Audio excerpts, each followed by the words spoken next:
d'abord vous saluer tous, donc chère Nadine, cher Philippe, chers vous tous, chère équipe de l'ARES, et surtout, chers vous, conseillers académiques.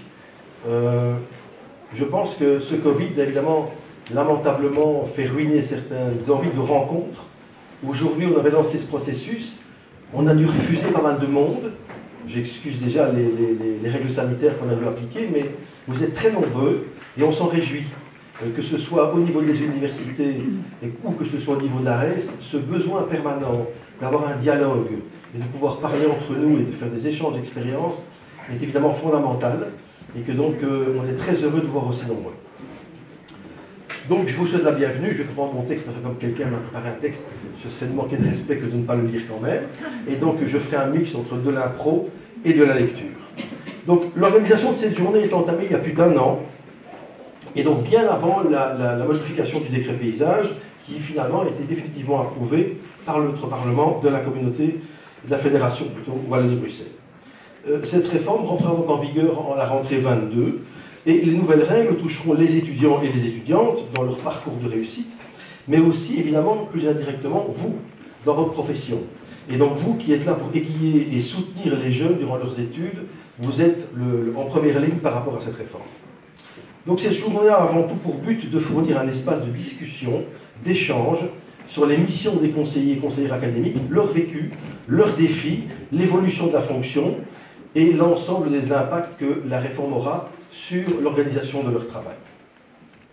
La matinée sera tout d'abord introduite par une séance d'information sur les changements apportés au décret paysage en lien avec le travail des conseillers et des conseillères académiques qui sera présenté, ils sont d'ailleurs plus ou moins tous autour de moi, l'équipe est là, donc il y a Raoul, juriste à l'ARES, il y a Cathy, qui est référente à l'ARES, et puis il y a Michael, mais je parlerai de toi après dans le texte. Donc, je ne t'oublie pas, hein, mais je cite déjà les trois au début. Regardez, ils sont beaux, fiers, tendus, et ils sont déjà prêts à répondre à toutes les questions.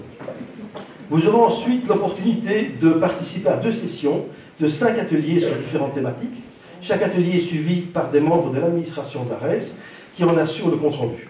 Donc les ateliers seront quant à eux animés par des conseillers et conseillères académiques qui se sont proposés pour jouer ce rôle-là. L'objectif de ceux-ci, donc des ateliers, pas des conseillers académiques, est de réfléchir de manière collective sur les défis à venir, donc par rapport au décret et par rapport au travail quotidien qui est le vôtre, des recommandations sur l'évolution de la fonction et toujours être plus proche de la réalité pour rencontrer la vraie vie, celle qui nous anime, celle qui nous occupe, et de passer de la théorie à la vraie pratique.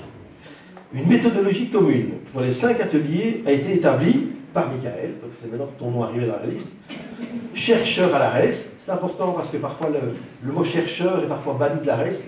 Nous sommes très fiers de dire que oui, nous faisons de la recherche à l'ARES, oui, nous avons un chercheur qui va s'inscrire dans le temps. Un bon chercheur bien formé d'ailleurs. Je cherche un petit peu. Où est-ce qu'il est, Philippe? C'est caché. Voilà. Et donc à ce titre, Michael assurera en concertation avec les animateurs de chaque atelier la séance de clôture sur les productions créatives produites dans ceux-ci. Et donc, moi j'ai terminé quasiment mon boulot. Je voulais simplement vous dire 2 choses encore. Je vous souhaite à tous évidemment une journée fructueuse, plein de débats. Et je voudrais dire 2 choses. D'abord, je vais céder la parole à Catherine. Alors Catherine Dehon, ça ne me rajeunit pas, mais quand j'étais commissaire du gouvernement, ou délégué du gouvernement il y a très longtemps, j'ai vu Catherine comme chercheuse. Elle était jeune chercheuse à l'ULB. Elle rouspétait sur tous les dossiers. Elle était l'avant-garde du syndicalisme universitaire. Et puis, on s'est perdu de vue, et je l'ai retrouvée maintenant, puisqu'elle est experte au cabinet, et c'est elle qui va effectivement vous présenter et être en dialogue avec vous par rapport à ce décret. Mais je manquerai à tous mes devoirs, si je ne clôturerai pas mon intervention, par un remerciement tout particulier à Dominique Janssen. Alors Dominique, je la connais depuis quelque temps. C'est quelqu'un d'intelligent, d'intègre, de jovial, de sympathique, de très organisé. Et aujourd'hui, elle a porté quand même, ça fait 1 an qu'elle le porte. Et donc aujourd'hui, Dominique, on concrétise enfin ce long chemin. Le monde s'est fait en courant pour certains, moi pour la tortue et le lièvre. Nous, on va prendre le principe de Machado. Il s'est fait en marchant. Et au bout du compte, on y est arrivé. Je vous souhaite une belle journée.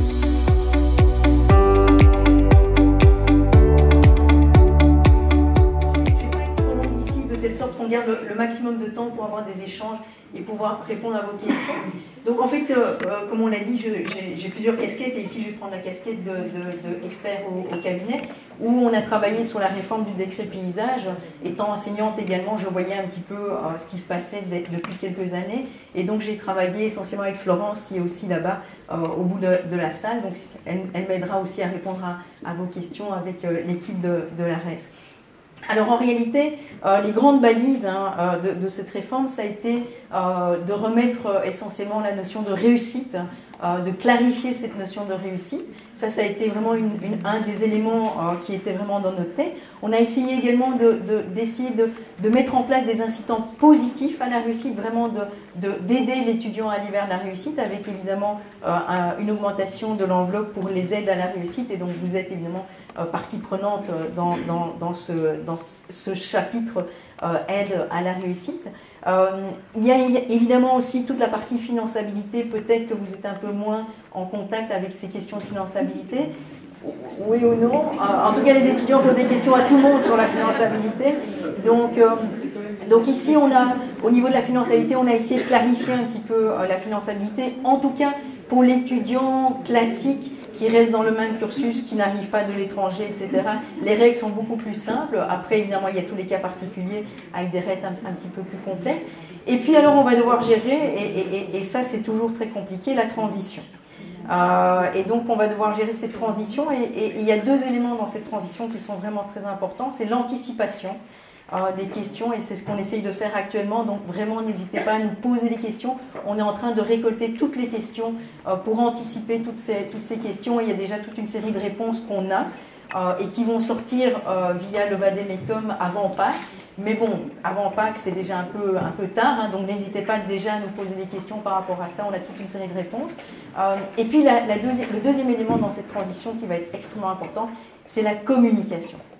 La communication vers les jurys, la communication vers vous évidemment, et la communication vers les étudiants, parce qu'il y aura des modifications qui vont avoir un impact très important sur le parcours des étudiants.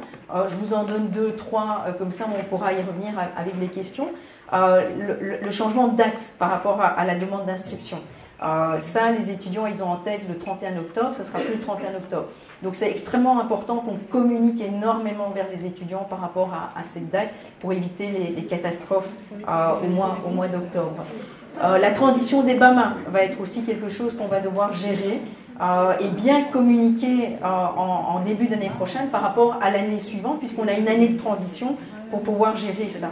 La finançabilité est également quelque chose qu'on va devoir gérer, puisque la finançabilité, les nouvelles règles vont rentrer d'application pour tout le monde à partir de 24-25. Et d'ici là, c'est lorsqu'il y aura un changement de cycle qu'on rentrera dans les nouvelles règles de finançabilité. Donc l'année prochaine, les étudiants qui vont rentrer dans les nouvelles règles de finançabilité, ils seront tous finançables, parce que ça sera la première année où ils rentrent dans un cycle. Donc voilà, on a du coup un peu de temps pour un peu mettre en place les systèmes informatiques et autres par rapport à la finançabilité. Mais donc il y a toute cette transition et ces informations qui vont être importantes. Il y a un autre élément, et ça c'est plus lié probablement aussi à vos connexions avec les jurys, qui est très important à avoir en tête, c'est les prérequis.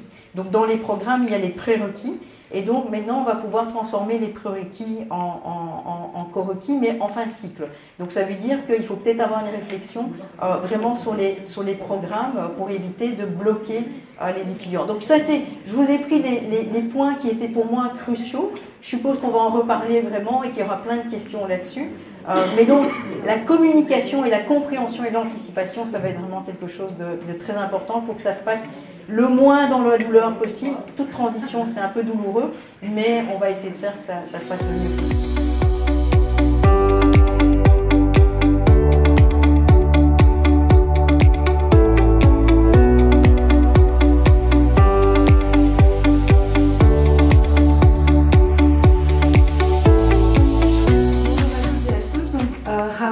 Qui est juriste à l'ARES, et moi-même, Katie Botton, référente à l'ARES, nous allons vous parler des divers changements apportés au décret paysage par le décret qui a été voté en décembre 2021.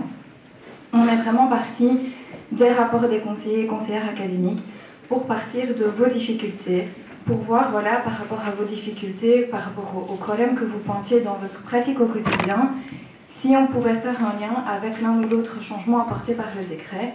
Donc on n'a pas du tout la vocation dans cette courte présentation de rentrer dans le dernier petit détail, dans le moindre carat. On va aussi essayer de faire assez vite pour que vous puissiez avoir un temps de questions-réponses auxquelles Catherine et Florence participeront pour permettre une certaine interaction. Alors, donc, bonjour à toutes et tous. Alors, on va commencer par rapport donc, à une question qui nous a paru assez centrale. Comment conseiller l'étudiant? C'est clairement votre travail. On a donc deux axes. Le premier, au regard du calendrier académique, des règles relatives au balisage et à la cohérence pédagogique du programme, et évidemment, au regard des critères de finançabilité. C'est vraiment les deux axes qui vont être poursuivis aujourd'hui. Alors, premier axe. Donc, premier élément qui nous est revenu, le respect des délais de traitement des PAE.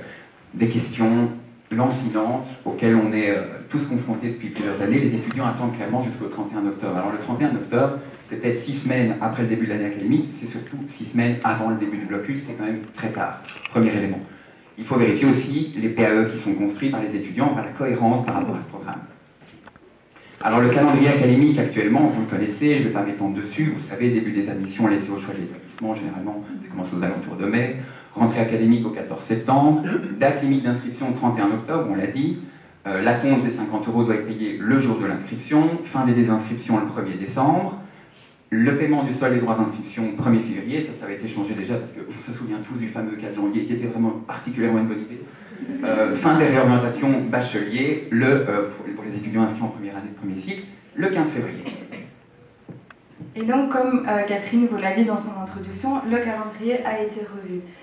Au début, ça reste pareil, donc le début des admissions, ça reste au choix de l'établissement, la rentrée académique au 14 septembre, et là, le gros changement, la date limite de demande d'inscription est au 30 septembre. Vous noterez aussi qu'au 30 septembre, on ne demande pas l'acompte de 50 €. Du 1er octobre au 31 octobre, il est possible pour l'étudiant et l'étudiante de modifier son inscription sans que ce soit considéré comme une réorientation. Vous verrez que ça aura des impacts, notamment au niveau de la finançabilité. Au 31 octobre, l'établissement remet sa décision quant à la demande d'inscription de l'étudiante ou de l'étudiant et c'est la date limite de paiement de l'acompte de 50 €. Donc vous voyez qu'il y a un mois d'écart entre les deux dates. 1er décembre, on garde la fin des désinscriptions. 1er février, le paiement du solde des droits d'inscription. Et le 15 février, la date limite des demandes d'inscription tardive. Et la fin des réorientations, ça, on ne change pas. Alors un autre élément qui nous est venu, c'est le balisage du programme.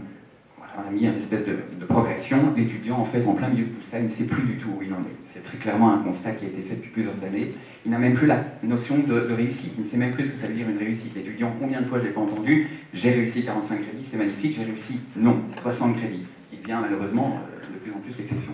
Donc les étudiants n'ont même plus l'impression d'avancer. Ils ne savent plus où ils en sont dans leur programme. Est-ce que je réussis ou pas? C'est un des éléments que le projet de décret a essayé de corriger. Un autre élément, évidemment, les étudiants se retrouvent à cheval sur plusieurs blocs. Vous me direz, c'est inhérent à l'idée de l'accumulation de crédit. Mais entre plusieurs blocs, voire plusieurs cycles, les fameux BABA, on le sait, on va y revenir. Et ne parviennent donc plus du tout à se situer au milieu de tout ça, dans le cycle, voire dans le deuxième cycle, s'il poursuit après. Alors en fin de premier bloc, c'est les règles actuelles. Vous les connaissez par cœur, je le sais très bien. Donc entre 0,29, il reste en bloc 1. Bon, c'est la panique. Pas d'accès aux UE de la suite du cycle. Entre 30 et 44, il reste en bloc 1, possibilité de compléter avec des UE de la suite du cycle, moyennant accord du jury bien sûr, et 60 crédits maximum. Entre 45 et 59, l'étudiant est en plein doute, passage en bloc 2, et c'est là où très clairement l'étudiant pense qu'il a réussi. Des unités d'enseignement restantes et possibilité alors de compléter avec des UE de la suite du cycle, minimum 60 crédits, et alors 60 crédits acquis, c'est la fête, mais malheureusement c'est devenu, comme je le disais, de plus en plus l'exception.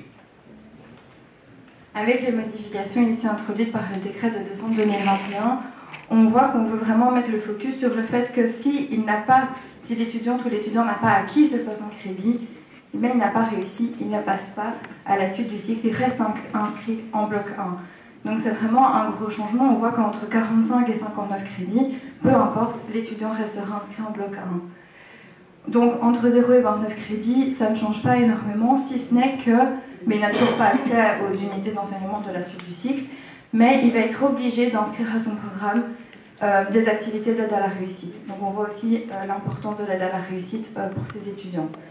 Entre 30 et 44 crédits acquis ou valorisés, il reste en bloc 1, il peut compléter avec l'accord du jury, donc là aussi vous voyez l'importance de l'accord du jury, il peut compléter son programme avec des unités de la suite du cycle, avec un maximum de 60 crédits, on ne va pas lui permettre non plus de faire un PAE explosif, et il peut, s'il le souhaite, s'inscrire à des activités d'aide à la réussite. Entre 45 et 54, on garde plus ou moins la même structure, avec toujours la limite du maximum de 60 crédits. Entre 55 et 59, là, on peut pousser le PAE à 65 crédits, et uniquement dans ce cas-là, et toujours avec l'accord du jury. Et 60 crédits, ben, comme le disait Raoul, c'est la fête. Et il a accès à la suite du cycle sans aucune contrainte. Excusez-moi, on attend pour poser des questions ou on peut en poser quand... Okay. Est-ce qu'on aura le document? Nous recevrons? Oui, on vous enverra le PowerPoint.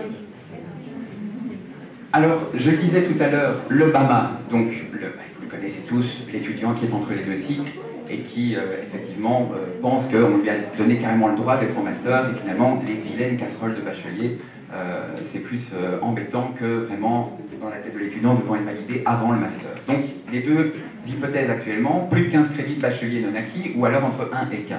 Plus de 15 crédits, vous le savez, il a accès aux UEL du second cycle, moyennant évidemment respect des prérequis et moyennant l'accord du jury. Il reste inscrit dans le premier cycle. Les droits d'inscription du premier cycle, il les paye dans le premier cycle, donc il ne les paye pas dans le deuxième cycle. Il y a quand même une limite dans le PAE à 75 crédits, et la limite, c'est qu'il ne pourra pas inscrire les crédits associés à son mémoire ou à son TFE tant qu'il n'aura pas validé les crédits restants de bachelier. Alors, l'autre hypothèse, qui existe toujours dans la nouvelle mouture, mais différemment, Cathy va le dire juste après, eh bien, entre 1 et 15 crédits, il a accès aux yeux du deuxième cycle, ça c'est pour le moment, les prérequis évidemment doivent être respectés, il est inscrit dans le deuxième cycle, il paye alors les droits d'inscription évidemment du deuxième cycle, et la limite alors c'est qu'il ne peut pas toujours associer les crédits associés au mémoire au TFE. Ici en fait, le message c'était ça, l'étudiant croit qu'il est inscrit en deuxième cycle, et en fait, ce qui reste de bachelier, bah, finalement, c'est de méchantes casseroles. Ici, dans les modifications, donc on voit que si l'étudiante ou l'étudiante a plus de 15 crédits à acquérir, eh bien c'est tant pis, il reste inscrit dans le premier cycle et il n'y a aucun accès possible aux unités d'enseignement du second cycle. Donc il reste vraiment en bachelier, c'est un signal fort. Plus de 15 crédits à acquérir, non, tu restes en bachelier. S'il lui reste entre 1 et 15 crédits, le signal est fort aussi parce que par rapport à ce que Raoul vient de vous expliquer, là, l'étudiante ou l'étudiant restera inscrit dans le premier cycle. Il paiera d'ailleurs les droits d'inscription du premier cycle et il aura accès toujours avec l'accord du jury aux unités d'enseignement du deuxième cycle, à l'exception du mémoire et du TFE, sauf pour la Master 60, parce que vous vous doutez que sinon ça va causer un petit problème. Et avec un programme de maximum 60 crédits qui est validé à la fois par le jury du premier cycle et le jury du deuxième cycle. Alors, la cohérence pédagogique du programme, c'est aussi un des éléments que vous avez relevé dans les rapports. Quid de la note absorbante, qui est évidemment en lien avec l'idée de cohérence pédagogique. Comment faire pour gérer les pré- et co-requis en plein milieu du cycle, parce qu'effectivement, on le sait aujourd'hui, un prérequis peut être transformé en co-requis dans le cycle, et pas seulement en fin de cycle, comme c'est prévu par le décret. Et les étudiants et étudiantes souhaitent parfois construire des programmes à moins de 60 crédits. Ça, c'est les éléments que vous avez relevés. Alors, par rapport à la note absorbante, je ne vais pas revenir sur toute la littérature autour de la note absorbante. Sachez juste qu'avant, dans le décret, il y avait une pondération relative des diverses activités d'apprentissage. Le décret n'allait pas plus loin dans la définition. Ici, ce qui est important et ce qui est pointé, qui est rajouté par le décret de décembre, c'est que si une unité d'enseignement comprend plusieurs activités d'apprentissage, il est super important que dans la description de l'unité d'enseignement, on retrouve pourquoi ces unités sont regroupées ensemble. Il y a vraiment une volonté de pointer la cohérence pédagogique de ce regroupement. Et quant à l'évaluation, c'est une méthode d'intégration des diverses activités d'apprentissage. Il y a une certaine liberté, bien sûr, s'il y a plusieurs enseignantes ou enseignants, ils en discutent collégialement, ce n'est pas une personne qui le décide tout seul. Par rapport aux prérequis et co-requis, maintenant et dans ce qui est prévu actuellement par le décret paysage, le jury pouvait, sous décision individuelle, permettre à l'étudiant de transformer un prérequis en corequis pour sa poursuite d'études avec une charge annuelle suffisante, pour éviter d'avoir des années totalement déséquilibrées. Maintenant, la transformation de ce prérequis en corequis dans le décret de décembre, ce sera toujours sur décision individuelle du jury, bien sûr, qui sera fondée sur le parcours de l'étudiante ou de l'étudiant et uniquement en fin de cycle. Donc on ne permet plus la transformation de prérequis en corequis au milieu du cycle. Raoul vous disait tout à l'heure aussi qu'une des difficultés que vous aviez, c'est par rapport aux étudiantes ou aux étudiants qui voudraient un PAE ou qui ont un PAE en dessous de 60 crédits. Alors, il y a les 4 situations qui étaient pointées dans le décret paysage, donc en cas de co-organisation, en cas de mobilité, quand des prérequis ne peuvent pas être transformés en corequis, pour des raisons pédagogiques et organisationnelles dûment motivées, mais sans descendre sous la limite des 55 crédits, et un cas particulier pour l'enseignement supérieur artistique, quand l'étudiante ou l'étudiant n'a pas le prérequis pour une UE de la catégorie des cours artistiques ou pour des raisons de conditions organisationnelles. Le décret de décembre, ici, rajoute une possibilité, et la possibilité, c'est à la demande de l'étudiante ou de l'étudiant, pour équilibrer les crédits restants dans la poursuite de ses études. Ça, c'est une grande nouveauté, qui a l'air de ravir beaucoup de gens. Et en filigrane de tout ce que je vous disais, on voit vraiment l'importance du jury et l'importance de ses missions. Il a des missions, bien sûr, de délibération, de sanction d'acquisition de crédit, de proclamation de la réussite. Il a des missions relatives à la finançabilité. Et il a tout plein de missions relatives à l'admission et à la validation des programmes. Je ne vais pas vous faire un laïus interminable sur le fait qu'il a son mot à dire dans la VAE, dans les conditions complémentaires d'accès, dans les réorientations, l'allègement, dans la construction même du PAE et dans l'aide à la réussite. Alors, conseiller l'étudiant, c'est le deuxième axe, on le disait tout à l'heure, mais d'un point de vue finançabilité. Alors, on parle carrément d'anxiété, enfin en tout cas, c'est vous qui évoquiez ça. Effectivement, ça transparaît. L'étudiant est complètement anxieux parce que non seulement il ne sait pas où il est dans son programme, mais en plus de ça, il ne sait même pas si l'année prochaine il sera finançable. Donc les étudiants ne comprennent pas les critères de finançabilité. Et franchement, qui va le jeter la pierre, hein, parce que c'est vraiment au tout début. Je veux dire, on va venir au schéma après. C'est un schéma, il a fallu quand même des années pour arriver à vraiment sentir chaque petit détail de cet article 5 du décret du 11 avril 2014. Donc les étudiants ne comprennent pas.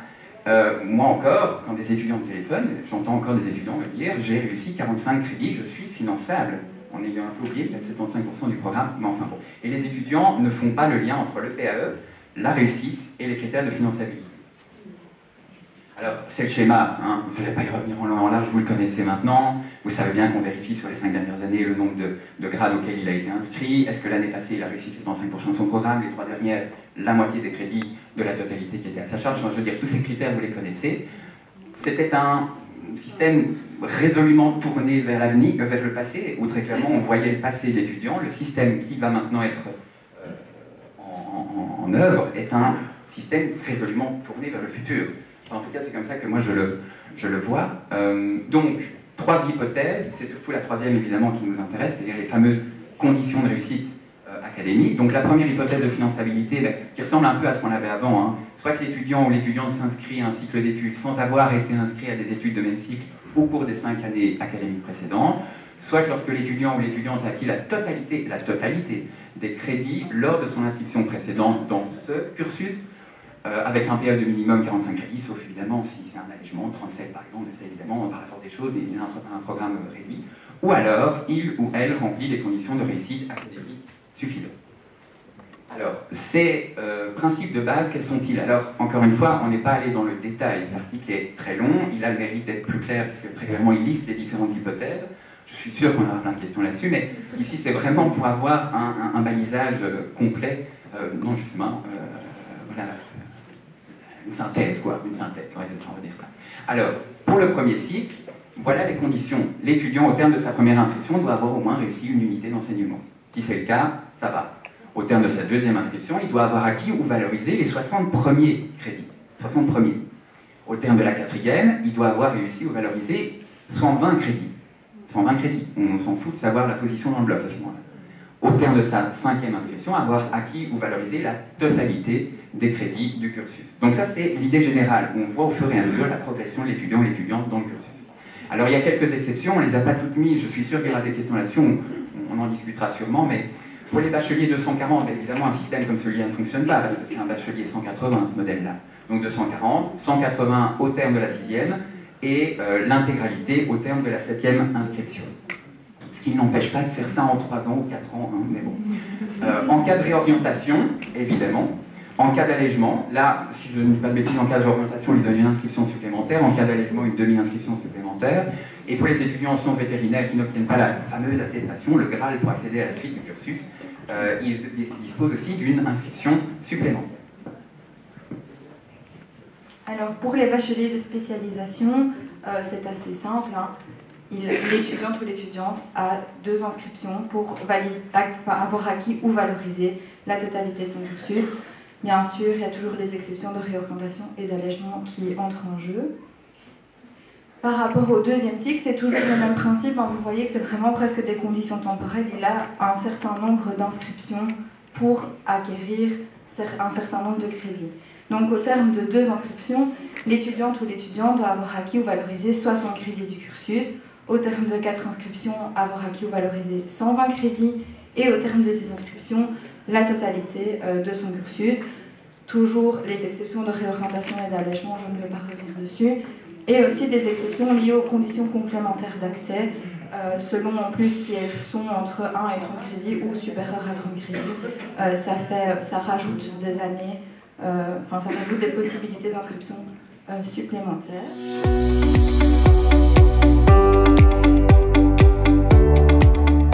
Merci, bonjour, Yves Martini de la Haute École Charlemagne. J'ai une question de vocabulaire en fait. Lors de la 2e ou la 3e dia, vous avez présenté le schéma concernant les étudiants du premier bloc et vous avez utilisé le mot accord du jury d'admission pour les étudiants qui valident soit entre 30 et 44 crédits, soit au-delà de 45 crédits. Or, dans le décret, ce n'est pas le mot accord qui est employé, c'est le mot validation, ce qui ne veut pas dire la même chose, puisque ça veut dire rendre juridiquement légal, et donc nous nous posions cette question lancinante. Si le jury ne peut que valider la proposition de l'étudiant, ben, ça va fatalement donner lieu à des programmes dont l'hybridité a montré toutes ses limites. Donc est-ce que vous confirmez qu'il s'agit bien d'un accord et non d'une validation? Je réponds. Ok, mais je ne vois pas où vous êtes en fait. Je suis ici. Ah ben voilà. Dans cette ma voix suffisait. C'est plus agréable. Il y a effectivement deux cas de figure. Il y a le cas de figure où l'étudiant a réussi entre 30 et 44 crédits. Et dans ce cas-là, c'est vraiment un accord du jury. Donc comme actuellement, le jury pourrait refuser que l'étudiant anticipe des crédits du bloc 2. Donc il reste inscrit en BA1, donc d'office, mais il peut refuser, le jury peut refuser et dire non, tu devras d'abord vraiment réussir tes crédits de bloc 1 avant de pouvoir anticiper. Donc ça c'est vraiment un accord avec un non qui est tout à fait possible du jury. Pour l'autre cas de figure, entre 45 et 59 crédits, on reste un petit peu dans la perspective actuelle, c'est-à-dire que l'étudiant a le droit de demander d'avoir 60 crédits. Mais évidemment, il faut que le jury valide son PAE, puisqu'il faut vérifier si les prérequis sont bien validés au niveau des choix qu'il a fait pour anticiper des crédits de bloc 2. Donc là, le jury, si l'étudiant il lui reste 10 crédits, le jury ne pourra pas dire non, tu vas garder seulement tes 10 crédits et tu ne pourras pas anticiper des crédits du bloc 2. L'étudiant a le droit d'aller jusqu'à 60 crédits maximum, mais avec les prérequis qui sont nécessaires pour pouvoir atteindre les crédits de bloc 2. Donc il y a effectivement dans le texte, c'est un peu subtil, hein, mais donc dans le Vademecum on va bien expliquer ça. Accord, c'est avec la possibilité de refus. Validation, c'est vraiment validation en termes techniques et conseil à l'étudiant aussi. Peut-être que le choix des UE qu'il a fait ne sont pas les meilleurs UE, donc discussion avec l'étudiant pour qu'il ait un PAE le mieux pour lui pour la poursuite dans son cursus. En fait. Est-ce que le jury a la possibilité d'intervenir sur la proposition de l'étudiant? Parce que si le jury ne peut que valider, l'étudiant va choisir 60 crédits, vous l'avez dit tout à l'heure, puis il va se trouver dans une situation de réussite exactement comme dans la version précédente, et comment un étudiant qui aurait réussi 45 crédits et qui en prend 60 se trouve donc avec 75% de son programme annuel dans le bloc 2, comment peut-il se considérer en situation de non-réussite? Et ça nous pose un problème, parce que ça va donner lieu, selon notre analyse en tout cas, à des programmes qui seront nécessairement hybrides, autant aussi hybrides que ceux qui le sont pour l'instant. Alors, la différence par rapport à actuellement, c'est qu'actuellement, l'étudiant qui avait 45 crédits ou plus était obligé de prendre 60 crédits. Okay. Donc la différence actuellement, c'est que l'étudiant va pouvoir choisir en disant non, moi je vais sécuriser, je prends que les 15 crédits qui me restent, ou ok, je me sens capable d'aller jusqu'à 30 crédits, jusqu'à 45. Donc là, il n'y a plus d'obligation pour l'étudiant d'aller chercher ces 60 crédits. Donc c'est vraiment dans cette idée de se dire, ben, l'étudiant il va pouvoir discuter avec le jury aussi pour voir un petit peu dans quelles conditions il est. Mais il n'y a plus cette imposition à l'étudiant d'avoir 60 crédits. Et par rapport à votre question, ben ça je pense que ça ne change pas par rapport à ce qui se passe actuellement. Hein. Je crois qu'il y a deux philosophies dans les institutions. Il y a une philosophie où le jury propose un programme, c'est la philosophie dans l'institution où je suis, on propose un programme et l'étudiant peut revenir vers moi en disant non, non, non, moi j'aimerais bien plutôt modifier, changer, permuter 2 UE parce que X ou Y. Et il y a d'autres institutions où c'est l'inverse, l'étudiant va chercher son programme et puis le jury vérifie le programme de l'étudiant. Donc ça, il n'y a pas de modification, je pense, par rapport à ce qui se passe actuellement. Donc on pourrait imaginer un accord partiel. Actuellement, ça se fait en bonne entente. Voilà. Merci. Après, vous ferez passer. Pas de souci. Merci. Concernant la slide 12 qui reprend la situation de BAMA, je ne sais pas si on sait y revenir. Je voudrais bien aborder avec vous la spécificité donc, du Master 60, pour lequel on autorise donc, à partir, donc, pas l'année prochaine mais l'année d'après, le fait de prendre dans son PAE les unités mémoire. On est bien d'accord que pour ce Master 60, et donc potentiellement avec des étudiants qui auraient 1 ou 2 crédits résiduels de bachelier, ils vont pouvoir prendre leur mémoire, et donc l'entièreté des 60 CTS, non. Ils seront limités à 60. Donc en fait, on ne règle absolument pas le problème. En fait, on règle une partie du problème. Donc on veut effectivement qu'ils se focalisent d'abord sur les crédits de bachelier. Donc ça, c'est vraiment le principe de base. Il faut qu'ils réussissent les crédits de bachelier. Mais pourquoi on a fait cette subtilité-là? Donc il y a 60 crédits, mais il peut prendre le mémoire. Mais comme c'est max 60 crédits, a priori, c'est le mémoire qui ne sera pas dans la première année du BAMA. Néanmoins, on avait des cas de figure où l'étudiant, il faisait tous ses crédits de master sans le mémoire, il ratait encore ses crédits de bachelier, et l'année suivante, il ne pouvait pas mettre son mémoire dans le programme. Et donc fatalement, quand on est en BAMA, il faut pas se faire d'illusions. Hein. Quand on est en BAMA, on perd une année. Okay. Et donc ici, on a fait en sorte qu'il n'en perd pas 2 ou plus. S'il stagne en bachelier, il pourra quand même à un certain moment mettre son mémoire dans le programme de master. Je comprends bien le point de vue. Hein. Maintenant, ici, je pense que 90% des étudiants qui se retrouvaient avec, on va dire, plus ou moins 5 crédits de bachelier réussissaient facilement, avant l'arrivée du décret paysage, les 60 CTS de master. Et donc, par rapport à cette situation-là, c'est vrai que d'office, on va les reporter d'1 an.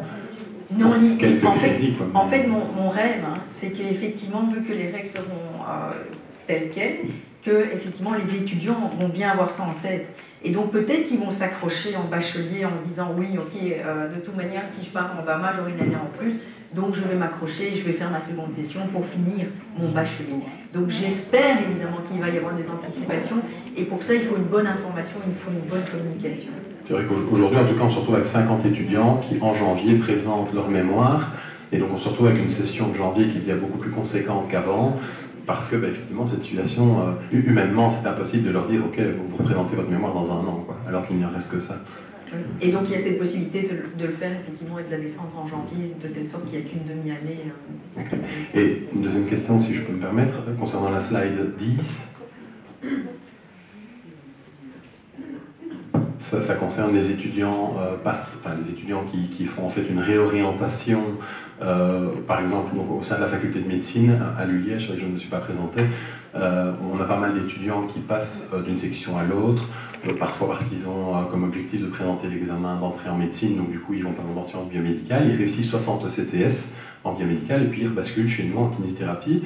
Et donc dans ce cas-là, ils se retrouvent avec entre 25 et parfois 44 CTS, si je prends même la filière sciences de la motricité. Donc il leur reste 16 CTS à acquérir en bloc 1 en ayant réussi 60 ECTS dans leur parcours initial. Est-ce que ces étudiants vont être bloqués avec ces 16 ECTS alors qu'ils ont fait leurs preuves précédemment dans une autre filière? Alors dans votre cas de figure, effectivement, ils seront soumis à la nouvelle filière aux règles dans le nouveau cursus dans lequel ils sont. Mais donc dans votre cas de figure, c'est un étudiant on aurait valorisé ou il aurait réussi 44 crédits. Ouais. Et là, c'est le jury qui va décider effectivement s'il lui laisse anticiper des crédits de la poursuite. Mais il sera limité à 60 et à la possibilité de lever les prérequis et correquis. Exactement, il sera limité à 60 et il faudra bien faire attention au niveau des prérequis. Donc ça va le limiter très fortement, quoi.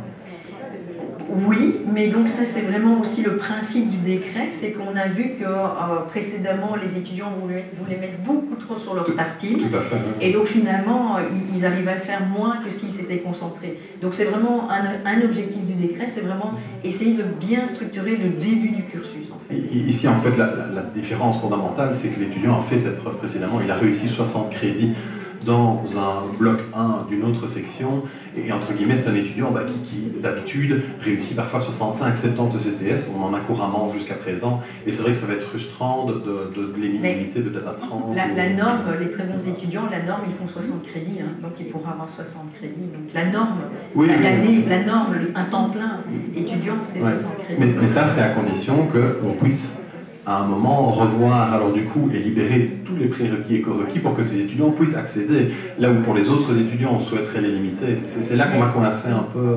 J'espère néanmoins que les 16 crédits qu'il n'a pas ne vont pas bloquer 45 crédits du bloc 2 évidemment. Donc c'est ça qu'il faut faire. Dans notre cas, les 16 crédits, je suis désolé, je ne vais pas prendre tout ce temps-là, mais les 16 crédits sont des crédits spécifiques à la kinésithérapie et donc du coup ils nous donnent évidemment accès ils empêchent l'accès à la totalité des cours spécifiques à la kiné qui suivent en bloc 2. Et donc de 16 crédits, il y en a peut-être 30 derrière qui sont spécifiques, ce qui est logique évidemment dans une filière. Et donc là effectivement, il y a une réflexion énorme à avoir au niveau du jury pour bien vérifier ces cas. Mais si le jury ne peut pas lever les prérequis et les correquis pour ces étudiants-là, la réflexion, elle sera nulle. Il ne pourra pas lever. Donc il faut changer, modifier le programme.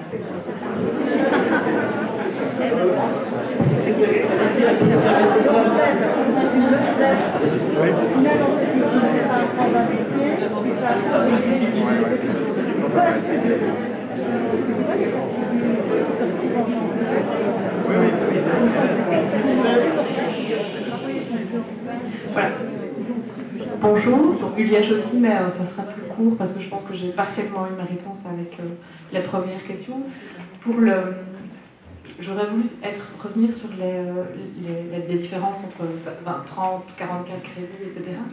Donc, la situation actuelle, on a effectivement, l'étudiant a un droit à avoir ses 60 crédits en progressant. Est-ce que je comprends bien que maintenant, il va pouvoir rester, par exemple, dans le cas où il resterait 10 crédits ou 12 crédits de bloc 1, il va pouvoir rester avec un si petit PAE de rien que première année s'il ne souhaite pas du tout avancer dans le bloc 2, malgré que ce soit en dessous des 15 et 16 par rapport au... Oui, d'accord. Et alors, c'est le choix de l'étudiant. Oui, voilà. Et alors, j'aurais voulu revenir sur l'autre volet, donc sur l'obligation qu'on pourrait avoir, enfin, l'imposition qu'on pourrait faire de limiter les PAE. En dehors des 4 cas actuels, il n'y en a pas plus, donc on ne va pas pouvoir, le jury ne peut pas limiter. La seule limite qu'on a en réalité pour imposer un cursus réduit si l'étudiant ne veut pas être raisonnable, ce sont les constructions programmes prérequis, correquis.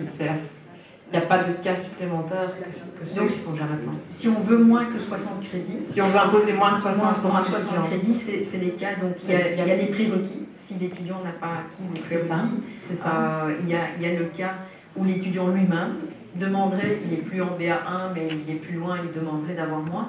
Il y a les cas de codiplomation, Donc tout ce qui est la mobilité étudiante qui est gérée, mais qui était déjà à vendre précédemment. Et il y a un cas un peu particulier pour les ESA aussi.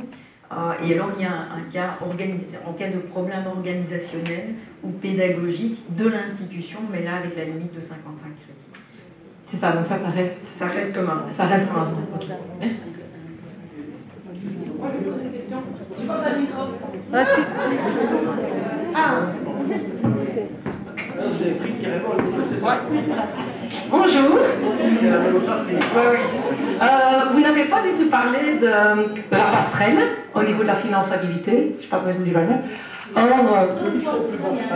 Mais comme ça. Non, pas tout le temps. ah, voilà, je vais m'arrêter là. Et donc, les étudiants qui font une année de passerelle, comment est-ce qu'on calcule leur finançabilité? Alors en fait, l'année de passerelle n'existe plus. Et donc maintenant, l'étudiant est inscrit directement dans le master avec des crédits complémentaires qui peuvent aller jusqu'à maximum 60 crédits. Donc l'étudiant est inscrit dans le master et dans le slide en fait de finançabilité pour les masters, c'est repris dans les exceptions lorsque les conditions complémentaires d'accès. Et donc l'idée sous-jacente dans le timing des étudiants, c'est de lui laisser 2 fois plus de temps que prévu pour obtenir son diplôme. Ce qui veut dire que si il a entre 1 et 30 crédits, on va lui donner une année en plus au délai précisé. Et s'il a entre 30 et 60, je ne sais plus si le 30 est inclus ou pas, mais bon, peu importe, disons 31 à 60, on va lui laisser 2 années supplémentaires puisque c'est une année complète. Oui, mais ce qu'il y a, c'est que donc il n'a pas d'obligation de réussir les 60 crédits de passerelle. Il doit réussir 60 crédits, mais est-ce que ce sont ceux de la passerelle? Parce que c'est souvent ça le problème, hein, c'est qu'ils avancent en master sans avoir réussi la passerelle. Tout à fait. En fait, dans le slide, il y a la petite condition, mais comme elle est dans les exceptions, c'était pas dans le tableau. Mais comme pour les BA1, l'idée est la même. D'accord. Okay. Donc 2 ans. 2 ans, et ça doit être les crédits complémentaires qui doivent être validés en premier. Ok, ça va, merci.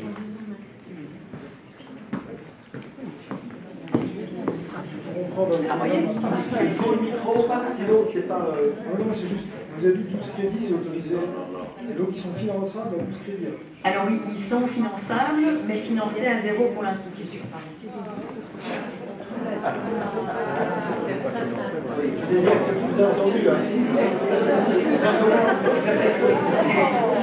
Donc la question était, si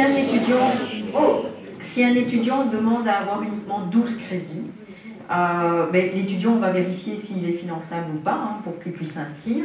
Il sera finançable, il peut s'inscrire, mais son financement pour l'institution sera de 0.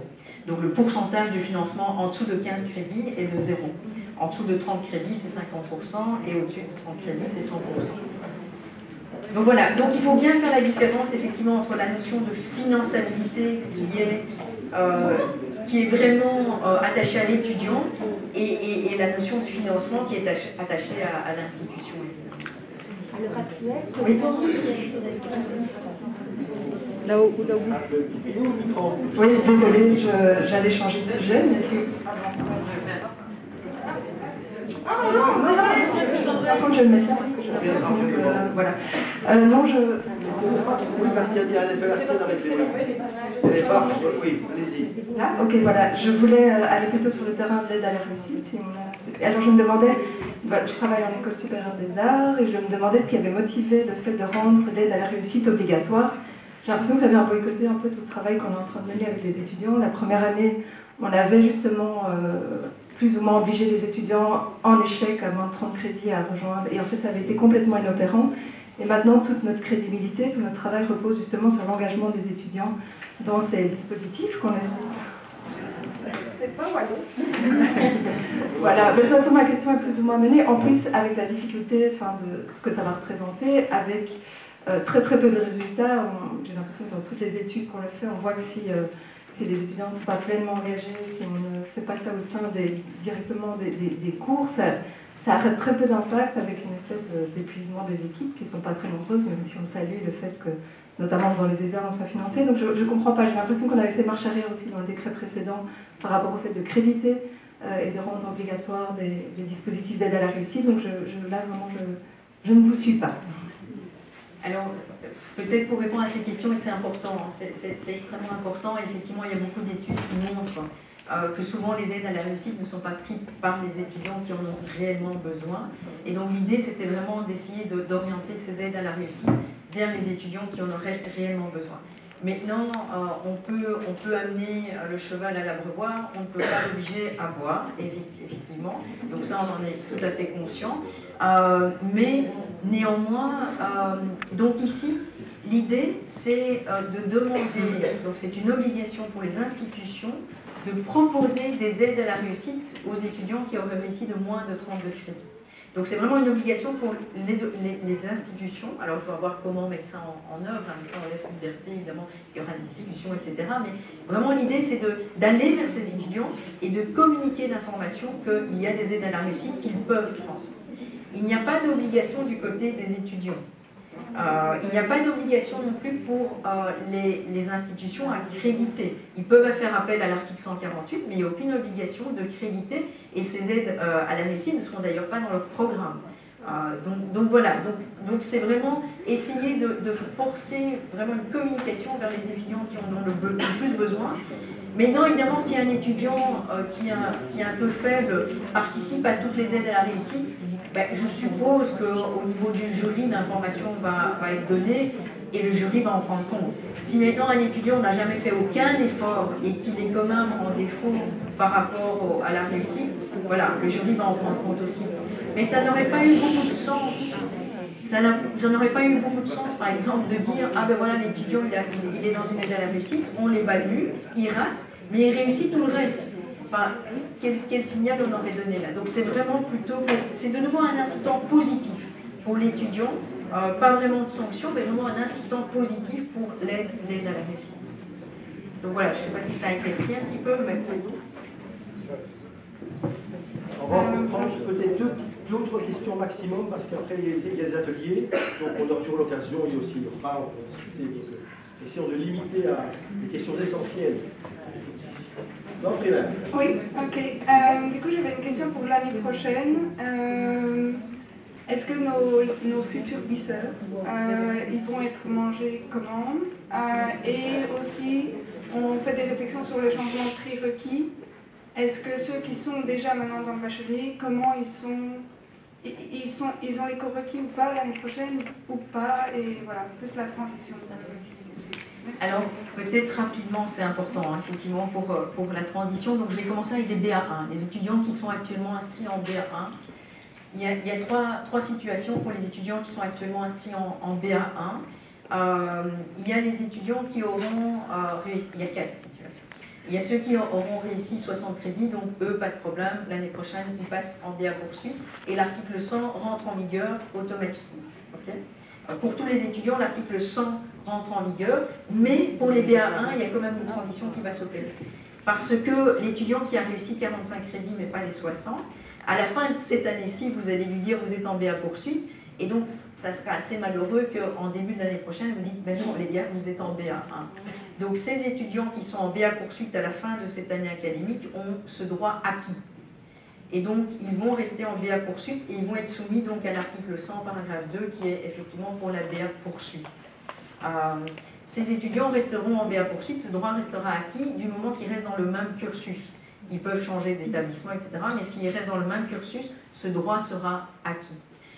Pour les étudiants qui sont entre 30 et 44 crédits, ben, c'est essentiellement les mêmes règles que précédemment. Et pour les étudiants qui ont moins de 30 crédits, c'est essentiellement les mêmes règles également, sauf les aides à la réussite.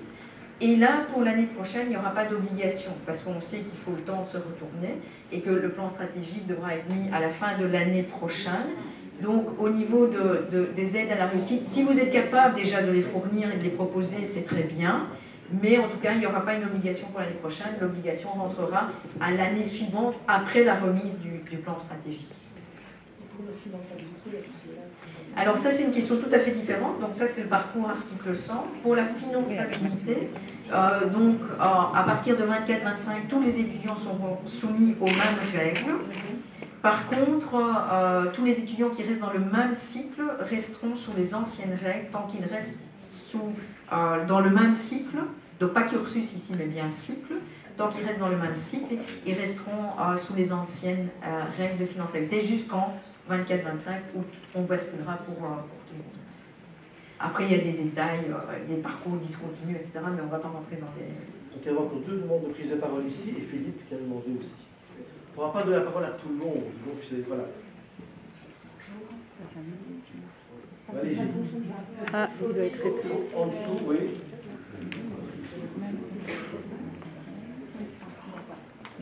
Bon. Si. Ah. Marina Finet de la bonjour. J'aurais voulu revenir brièvement sur les étudiants BAMA qui ont une année de transition et qui pourront l'année prochaine, encore pour la dernière année, prendre plus de 15 crédits.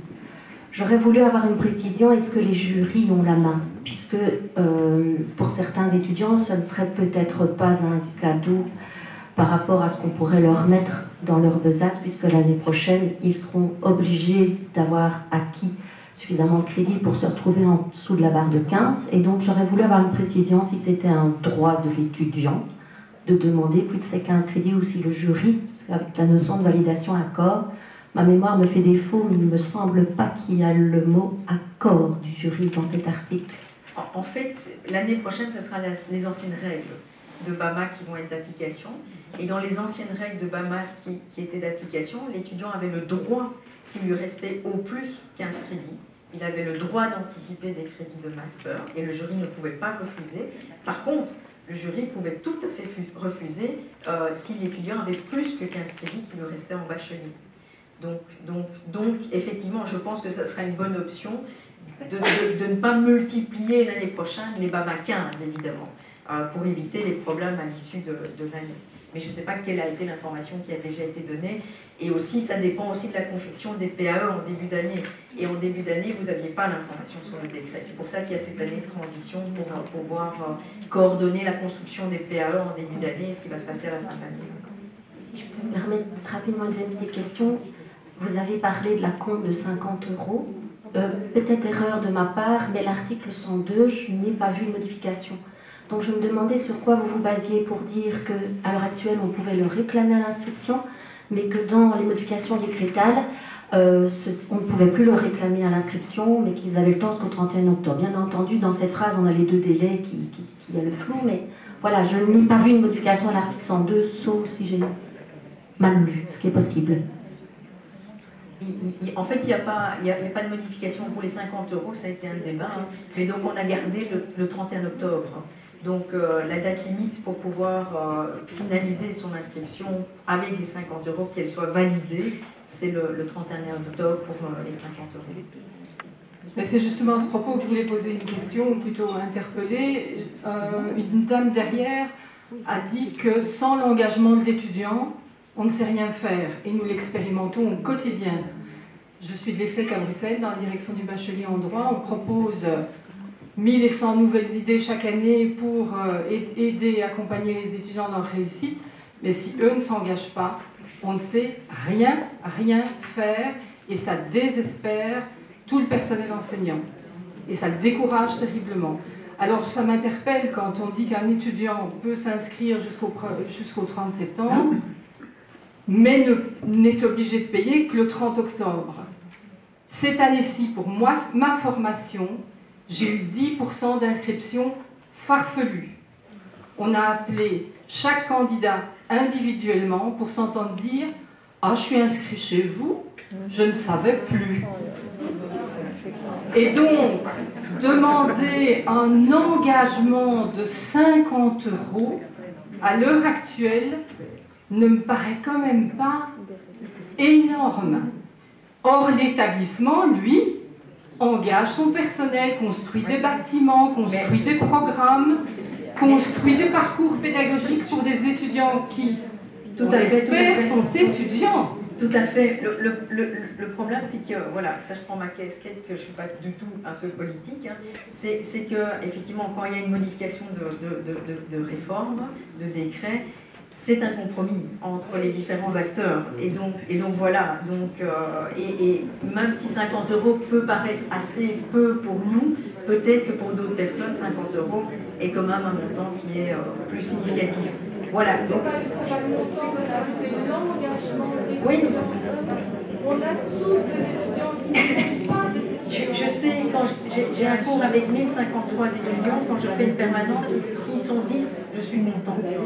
Donc je comprends, mais voilà. Oui, c'est de l'argent public jeté à la poubelle. Je propose de donner, et pour clôturer, parce que sinon on s'en sortira jamais, il y a des questions qui doivent être posées aussi dans les temps morts, et il y a le repas, n'hésitez pas à poser d'autres questions. Je pense que Philippe clôture le débat aujourd'hui avant de passer à la fin. Oui, mais merci Laurent. Donc Philippe Parmentier, même le micro ne suffit pas, mais Philippe Parmentier, donc je m'exprime plus et je regarde Nadine aussi, avec qui je partage cette fonction comme président de la commission et de la réussite, qui est en quelque sorte à l'initiative de cette journée, tout en remerciant avec Laurent toute l'équipe ARES qui l'amène. J'avais envie d'avoir un premier commentaire, c'est que beaucoup de ces dispositions, et pour ça il faut dire merci aussi, c'est aussi le fruit de tous les avis, de toutes les suggestions que vous, conseillers académiques, vous avez exprimées depuis des années, rapportées dans des rapports. Parfois on dit que ça ne sert à rien, mais c'est pas tout à fait vrai. Tous ces rapports, ils ont été transmis via le conseil d'administration de l'ARES, vers le gouvernement, vers les gouvernements successifs. Donc, évidemment, aucune des règles ne nous satisfait pleinement et je partage tout à fait ce que je viens d'entendre, même si je ne prends pas la parole pour dire cela. On a bien compris que c'était des négociations, mais enfin, c'est le contraire de l'allègement, de la charge, de l'engagement. C'est le contraire de tout ce qu'on essaye de défendre ici, il faut quand même aussi le dire, et merci de l'avoir dit. Moi, je voulais simplement l'accent sur l'aide à la réussite, dans la suite de la question de Madame. Et je m'excuse, Catherine, parce que autant j'adhère à la clarté et aussi de la présentation, autant j'étais un petit peu perturbé. Or, c'est une question que nous traitons à la commission de la réussite.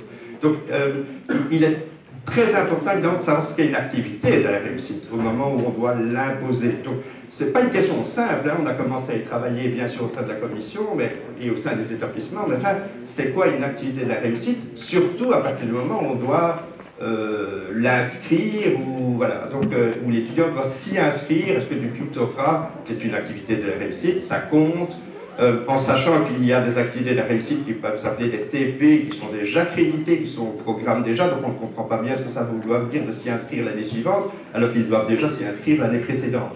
Donc il y a quand même un flou sur ce concept. Sans doute qu'il y a une distinction à faire entre la remédiation et la prévention, hein, donc on voit bien l'accent qui va être mis sur des activités peut-être plus disciplinaires, de remédiation, de correction des lacunes. Il faudra voir dans quelle mesure ça ne bouscule pas un peu les équilibres existants entre des activités plus préventives, des activités plus remédiatives. Enfin, on s'en inquiète au sein de la commission, mais ce n'est pas une question simple, bien entendu. Tu as raison de dire que inscription n'égale pas crédit, hein, je crois qu'on a bien intégré cela.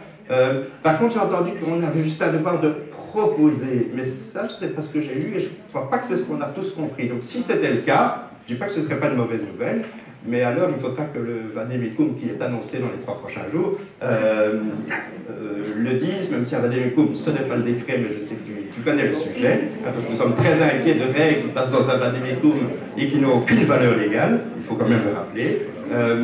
Voilà, donc c'est un point qui va être un point problématique pour l'aide à la réussite, et avec toute la philosophie de l'engagement. Au-delà de ça, est-ce que l'institution doit faire quelque chose? Un devoir de proposition, il y a déjà des milliers d'activités de la réussite, donc je n'ai pas de doute. Un devoir d'imposition, c'est tout autre chose. Voilà. Pour nous, c'est une question qui n'est pas réglée. Et donc peut-être sur cette question, très rapidement, en fait, quand l'idée, la philosophie, c'était vraiment d'obliger les institutions à proposer des choses, et on sait qu'il y a déjà beaucoup de choses qui sont organisées dans les institutions, donc il nous a semblé que c'était le bon moment d'avoir cette obligation de proposer quelque chose.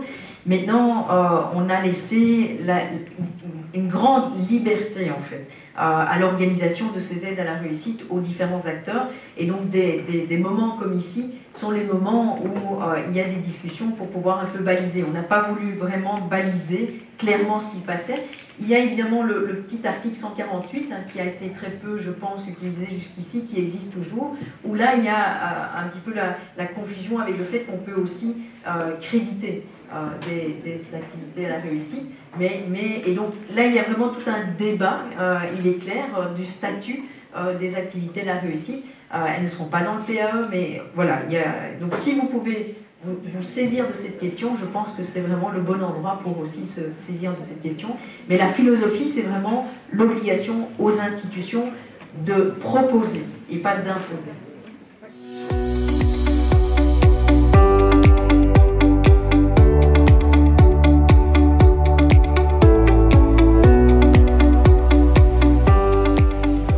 Merci à tous de m'avoir donné cette magnifique tâche d'essayer de clôturer 2 heures d'atelier x5 en 20 minutes. Donc je vais essayer de faire ça au mieux, d'accord.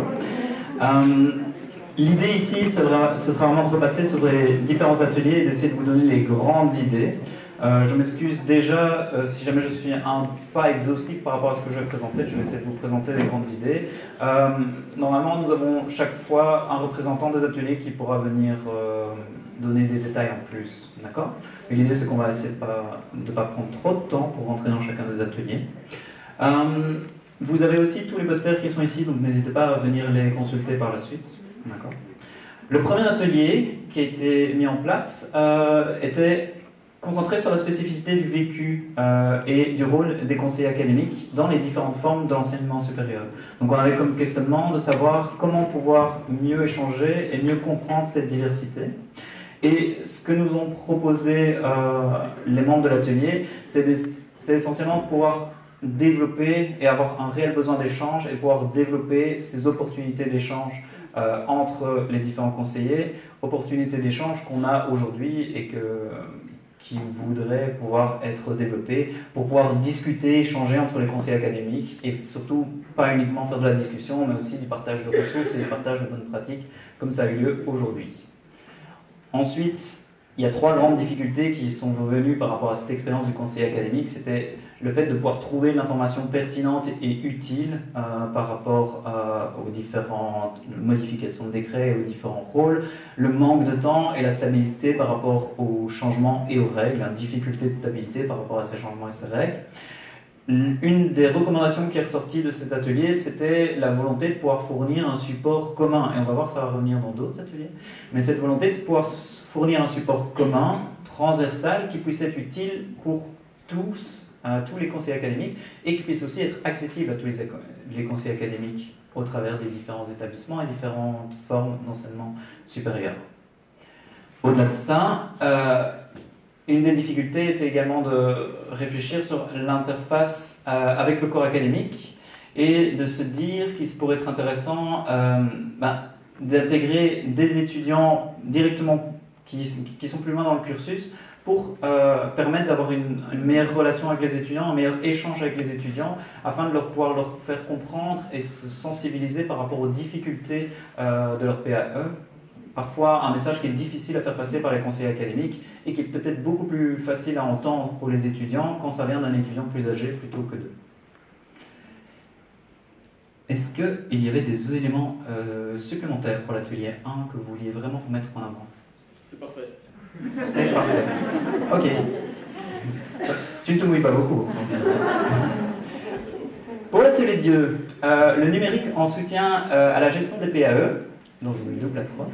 Donc l'approche vers l'étudiant et l'approche vers les conseillers. Ici, on a ressorti vraiment des grandes difficultés et des grands besoins. Le premier qui est vraiment ressorti à la très très forte unanimité, et très large unanimité, c'était la notion d'un manque d'un logiciel, qui soit un logiciel mutualisé, qui permette vraiment je dirais de rééquilibrer les difficultés en tout cas les inégalités de ressources entre les différents établissements. Donc il y a vraiment des divergences de ressources entre ces différents établissements et c'est fort compliqué pour certains établissements de pouvoir gérer ces PAE de manière efficace. Donc on est allé sur cette notion d'un logiciel mutualisé, mais vous avez bien remarqué qu'il y a le mutualisé qui est entre guillemets, parce qu'il y a quand même des risques à ça. Il faut faire attention qu'un logiciel pour tous, ça risque de pas bien fonctionner du tout, parce qu'il y a énormément de diversité des contextes, et même dans l'application, une diversité des problèmes qui peuvent ressortir. Donc l'idée, c'est pas d'aller vers un logiciel unique, mais potentiellement peut-être vers une plus grande mutualisation, ou en tout cas le fait de fournir plus de ressources pour avoir une mutualisation des réflexions sur la façon de mettre un logiciel qui pourrait s'adapter de manière plus spécifique partout. Mais en tout cas, avoir une mutualisation plus grande et un échange plus grand autour de la conception de ce logiciel et des aides et des soutiens pour chacun des établissements. Donc, il ne faut pas prendre le mutualisé comme un outil unique, mais comme une mutualisation d'une multitude d'outils avec différentes actions. Au-delà de ça, on a aussi parlé de la difficulté dans les PAE de la mobilisation des étudiants et de l'engagement. On en avait parlé ce matin, c'est revenu dans les ateliers, une difficulté à pouvoir mobiliser l'engagement des étudiants dans leur PAE. Et en fait, on remarque que c'est une difficulté forte et on a trouvé peu de solutions dans notre atelier en général. L'idée, mais ce qui est quand même ressorti, c'est l'idée et ce qui va vraiment permettre à l'étudiant d'être engagé, c'est ce contact humain qu'on va pouvoir avoir avec lui et au travers, entre autres, des rendez-vous plus personnalisés qu'on pourrait mettre en place.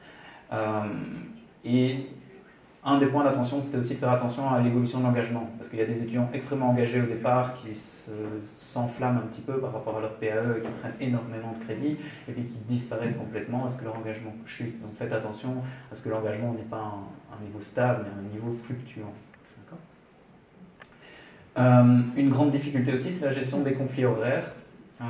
Ça va dépendre des établissements, mais une difficulté à gérer ces conflits horaires dans la construction du PAE, surtout quand on est sur des étudiants qui sont sur différents blocs annuels.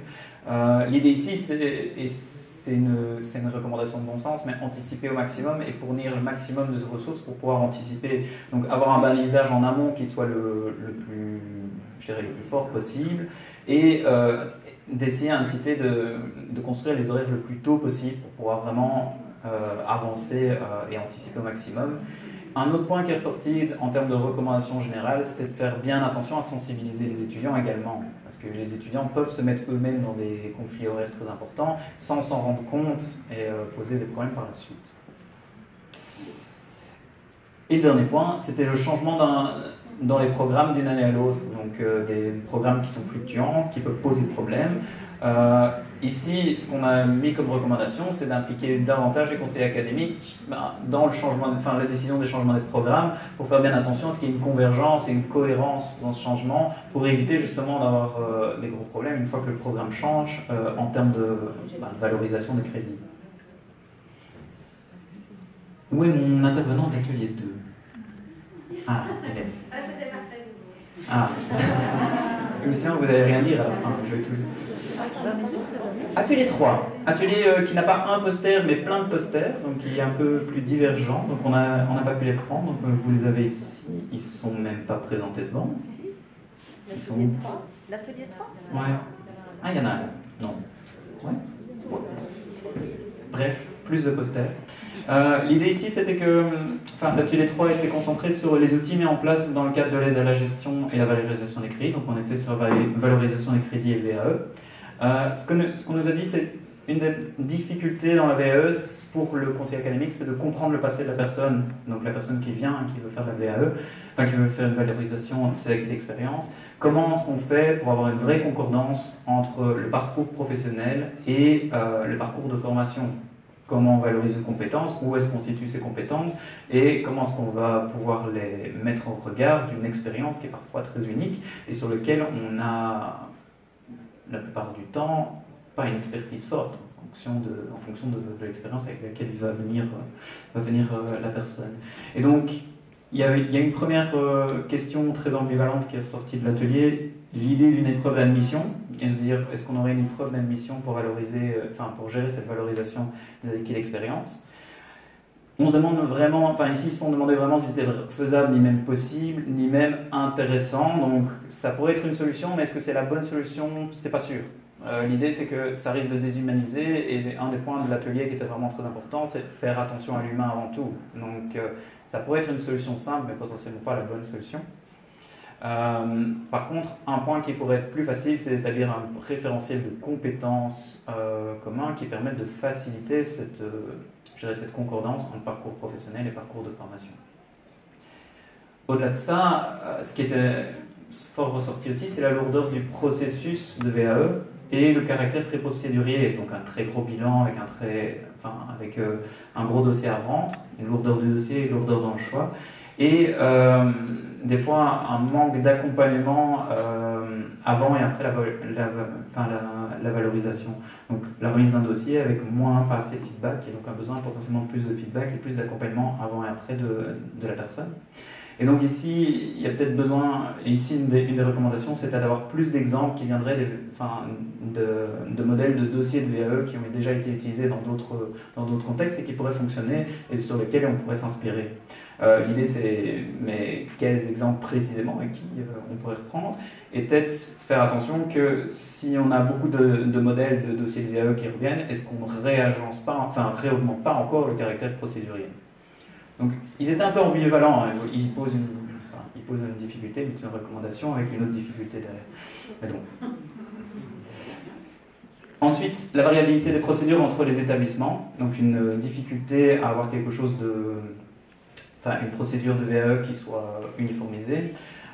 Ici, ce qui est intéressant, et ça revient, c'est l'idée d'avoir peut-être un vademecum commun qui permette d'avoir un référentiel, qui permette de mieux poser ces décisions et aussi d'avoir un processus de jurisprudence sur les décisions basées sur le passé pour construire et que chaque décision ne soit pas de nouveau une nouvelle expérience à construire de rien. Donc c'est un point qui est ressorti pas mal de cet atelier-là également. Est-ce qu'au niveau de l'atelier 3, il y a d'autres éléments à préciser? Peut-être juste l'accompagnement, c'était peut-être parfois juste informer mieux les personnes de ce que ça va impliquer de se lancer dans ce processus de VAE. C'est pas accompagner plus, mais juste leur dire peut-être bien au clair avec ce que vous avez fait. Et l'examen d'entrée, on l'a évoqué, mais on n'a pas tant discuté que ça, mais on l'a évoqué. Ok, mais c'est parce que je disais, ne rentrons pas dans ça. Ok, ça va. Ok, merci. Le quatrième atelier, l'atelier sur l'accompagnement des étudiants dans la gestion socio-émotionnelle de leur parcours de réussite. Qu'est-ce qui ressort de cet atelier? C'est qu'il y a un renforcement des difficultés par rapport à la gestion socio-émotionnelle et des fois des cas atypiques avec des étudiants qui viennent des fois de pays étrangers avec des difficultés parce qu'ils viennent de situations de conflit et donc c'est difficile à gérer. Un autre point au niveau de la difficulté par rapport à cette gestion socio-émotionnelle, c'est la gestion des parents intrusifs.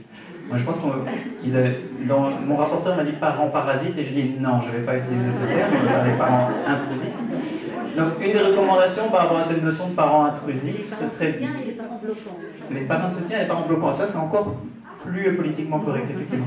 Et donc, par rapport aux parents bloquants, une des recommandations, c'était de potentiellement aussi garder une focale par rapport aux parents quand on est dans les séances d'information et les journées portes ouvertes, en ayant des séances d'information pour les parents et pour les étudiants, pour pouvoir, entre guillemets, subdiviser les deux registres et pouvoir gérer cette notion des stress des parents qui peuvent venir un petit peu polluer la relation avec l'étudiant en amont. Un autre point, c'était des étudiants qui étaient en situation économique et sociale fort complexe. Et ici, je le reprends comme ça, mais je pense que vous détaillerez parce que je n'ai pas eu beaucoup plus d'informations. Mais l'idée ici, c'était d'avoir une des recommandations, c'est d'avoir une meilleure formation des conseillers académiques sur la gestion socio-émotionnelle. Ils sont assez démunis en termes de gestion socio-émotionnelle. Donc ça pourrait être intéressant d'aller dans cette meilleure formation. Une autre opportunité et une autre recommandation, ce serait peut-être aussi de concentrer les ressources de manière interne. Donc d'avoir pas un conseiller académique qui est seul face aux difficultés socio-émotionnelles de l'étudiant, mais qui est en concertation avec des psychologues, des assistants sociaux et le reste de l'équipe. Cependant, ça marche dans les grandes structures. Dans les établissements plus petits, c'est beaucoup plus compliqué. Donc, une des recommandations qui sortait aussi, c'était d'avoir une approche évidemment interdisciplinaire, mais une approche qui pourrait faire appel à la solidarité potentiellement entre différents établissements. Quand les structures sont petites et quand on veut rentrer plus en détail, quand on veut pouvoir avoir un accompagnement qui soit interdisciplinaire, mais qui n'est pas possible dans une petite structure faute de ressources. Au niveau de la régulation de la frustration des émotions, donc la régulation et la frustration des émotions des étudiants par rapport à leur PAE, ici l'idée c'était de pouvoir gérer cette frustration de deux façons. Donc en responsabilisant davantage l'étudiant par rapport à ses choix. Et donc si à un moment il y a un choix et une formulation d'un PAE qui semble peu réaliste, c'est intéressant de pouvoir dire à cet étudiant si tu veux, on peut aller construire un argumentaire ensemble et on peut aller le défendre avec le conseil académique devant le jury pour voir si ça passe.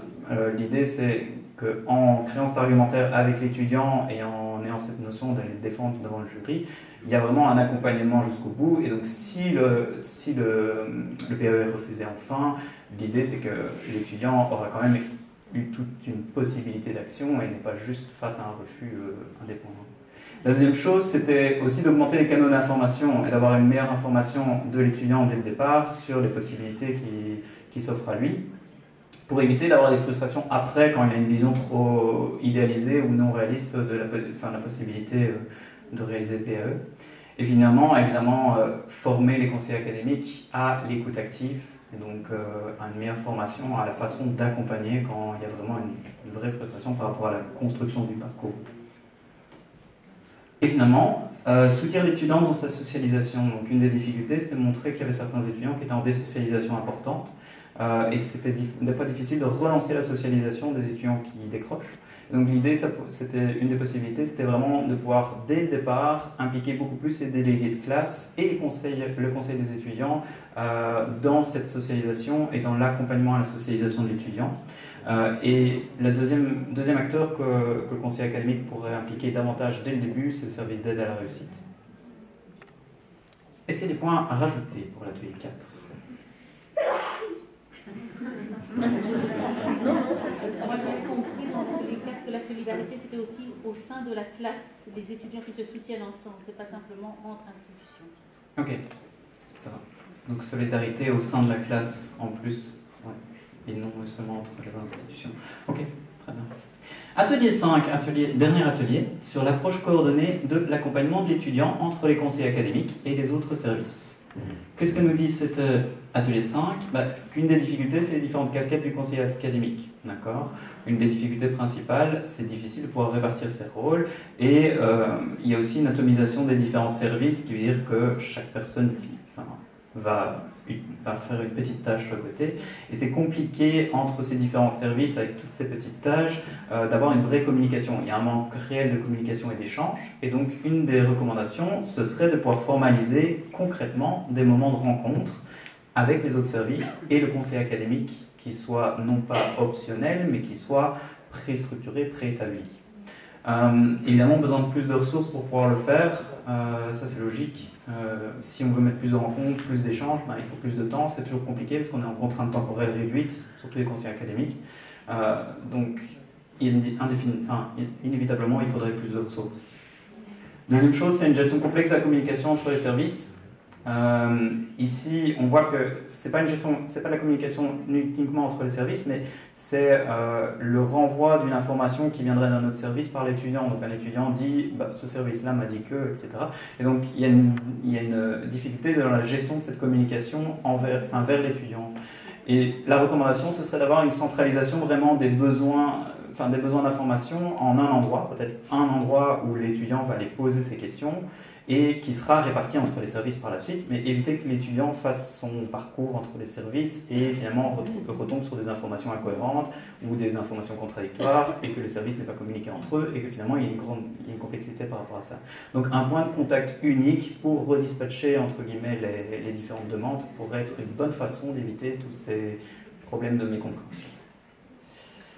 Et dernière chose, c'est la diversité des compétences du conseil académique. Donc sur une grande diversité de compétences, on en a déjà parlé avant, mais il y a de plus en plus de tâches aujourd'hui qui viennent pour le conseil académique, beaucoup plus de tâches, beaucoup plus peut-être de compétences à construire. Le décret ne va rien arranger pour ça. Et il y a vraiment, par rapport à ces difficultés de tâches, ces difficultés d'information, diversité d'informations, diversité de compétences, une des recommandations, ce serait de vraiment formaliser des moments de rencontre entre les conseils académiques, comme cette rencontre qu'on a aujourd'hui tous ensemble, d'accord ? Et de développer aussi des outils d'information communs. Et donc il y a vraiment, dans cet atelier, mais on peut le revoir dans les autres, une vraie volonté de mutualisation et de communication entre vous. Je pense que vous êtes peu à vous connaître inter-établissement, et je pense que face aux nouvelles tâches et face aux diversités, je pense que cette communication et cet échange est assez important. Et donc c'est sur ça que je vais conclure. Pour conclure ici, on a il y a un travail de mutualisation qui est de plus en plus nécessaire, et plus que jamais aujourd'hui avec les changements du décret. Et je pense que si on veut voir les difficultés qu'on a eues avec le précédent décret, ici la réforme pourrait être beaucoup mieux gérée si on arrive à bien communiquer, si on arrive à partir sur un référentiel commun. Et cette journée, si vous voulez, un premier pas dans cette direction. Et au vu de la difficulté à gérer les horaires dans les ateliers, j'ai l'impression que cette volonté d'échange et ces échanges ont déjà bien eu lieu. Je ne sais pas si vous avez eu cette impression, mais il y a déjà eu pas mal d'échanges, même si c'était compliqué de pouvoir gérer le temps. Mais les résultats, elles montrent un petit peu toute la richesse de cette approche. On avait déjà par le passé identifié pas mal de pistes d'amélioration grâce à vos rapports. Ici, directement avec tout ce qu'on a fait aujourd'hui, on a énormément de pistes d'amélioration concrètes qui, en fait, en une demi-journée, ont pu être formulées de manière extrêmement efficace, extrêmement concertée entre les différentes formes d'enseignement supérieur. Donc, on ne peut voir que l'intérêt de faire ce genre de journée de rencontre. Et on voit aussi que le dialogue, pour beaucoup, j'ai vu des échanges de ressources, j'ai vu des échanges de mails et des échanges de communication. Le dialogue, il s'est vraiment initié aujourd'hui et il s'est renforcé et il est amené à se poursuivre. Donc, tout ça pour dire que vos retours aujourd'hui, ils vont avoir une réelle incidence sur la façon dont on va réfléchir la suite. Et ils sont déjà une réelle incidence aujourd'hui dans la façon dont on a pu communiquer toutes ces informations tous ensemble. Ceci conclut un petit peu ce que je voulais vous dire. Et un dernier mot que je voulais vous dire, évidemment, c'est merci. Dans la mesure où aujourd'hui c'était une première, et donc c'était une journée qui pouvait être compliquée à organiser, et vous avez vu, il y avait des petits couacs à gauche à droite, on a essayé de gérer ça au mieux. Mais on a vraiment eu énormément d'intervenants qui nous ont permis de réaliser cette journée, de la faire au mieux. On a eu nos intervenants du matin, donc on a eu Madame Dehon qui est venue, Raoul et Cathy qui ont permis vraiment de vous structurer un petit peu plus le départ, et Laurent Despy qui nous a permis de vraiment initier la journée. Mais on a également tous nos animateurs et animatrices qui ont animé les ateliers. C'était pas une mince affaire et ils ont fait ça de manière excellente aujourd'hui. Donc merci à eux tous. Merci évidemment aussi à nos étudiants illustrateurs qui nous ont permis d'avoir ces beaux posters et d'avoir des bonnes illustrations pour la fin. Et bien sûr, pour terminer, merci surtout à vous tous d'être venus, de vous être impliqués. On a vu qu'avec les mesures sanitaires, c'était compliqué. Il y a eu des déçus, on n'a pas pu avoir tout le monde ici. Mais on voit, et on le voit maintenant à la sortie, qu'on est en séance de clôture, donc la salle est remplie. Donc vous êtes vraiment impliqués, vous avez une vraie volonté, vous êtes là et vous avez vraiment envie de changer. Donc merci à vous.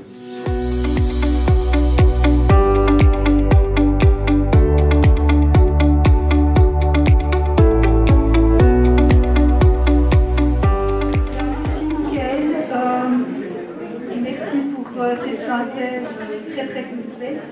C'est un sacré défi, donc il me reste à remercier la RES, vous remercier pour votre participation active durant toute la journée. Le fruit de cette demi-journée est vraiment impressionnant, donc beaucoup de pistes d'amélioration ont été énoncées. J'ai beaucoup entendu les besoins en termes de communication, notamment de mutualisation, d'engagement de l'étudiant, et donc tout ce matériau ici qui a été produit grâce à votre participation active va pouvoir être analysé à nouveau par les membres de la commission d'aide à la réussite pour que nous puissions revenir vers l'ensemble des établissements d'enseignement supérieur. Pour les trois formes d'enseignement, on voit que les difficultés sont les mêmes. Les profils, ou en tout cas parfois les besoins d'engagement accru attendu de l'étudiant se rencontrent pour l'ensemble des établissements supérieurs. Et donc sur cette base-là, je pense qu'on a encore beaucoup de travaux à mener au niveau de la CAR. Et donc je remercie aussi la RES d'avoir permis l'organisation de cette journée. Et ce que j'espère, c'est qu'il y aura d'autres rencontres en présentiel, en nombre plus important qu'aujourd'hui, puisque vous savez qu'on a dû limiter pour les questions sanitaires le nombre d'intervenants, afin de pouvoir avancer toujours dans la bonne direction pour nos bénéficiaires, les apprenants. Voilà. Merci à tous.